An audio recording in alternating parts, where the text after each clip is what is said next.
Pour moi, ce n'est jamais qu'un gros tas d'or.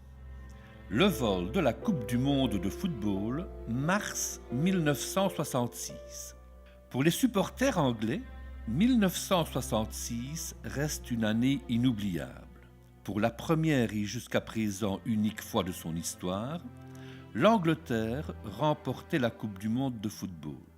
Mais le célèbre trophée Jules Rimet, ayant été dérobé 4 mois auparavant, il s'en est fallu de peu que le capitaine de l'équipe, Bobby Moore, n'ait à en brandir qu'une réplique le jour de son triomphe.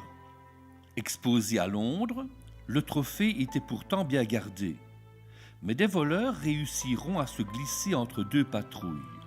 La police n'a pas l'ombre d'une piste. Lorsqu'une demande de rançon lui parvient, la coupe sera restituée contre 15 000 livres, 220 millions d'euros. Cette missive mène la police à Edward Bechley, un petit délinquant, mais la coupe, elle, reste introuvable. Jusqu'au jour où, dans la banlieue de Londres, un border collie du nom de Pickles déterre un paquet dans un terrain vague au cours de sa promenade du soir. La coupe est retrouvée. Cette histoire pointe une difficulté, celle d'évaluer le montant de certains objets revêtant une valeur symbolique très forte.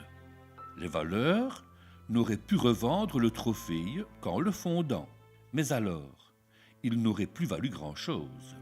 Une réplique de la coupe a été adjugée à 254 000 livres lors d'une vente aux enchères en 1997. Grâce à Pickles, son maître David Corbett a empoché une récompense de 6 000 livres. Pickles, quant à lui, reçut une médaille de la Ligue nationale pour la défense de l'espèce canine.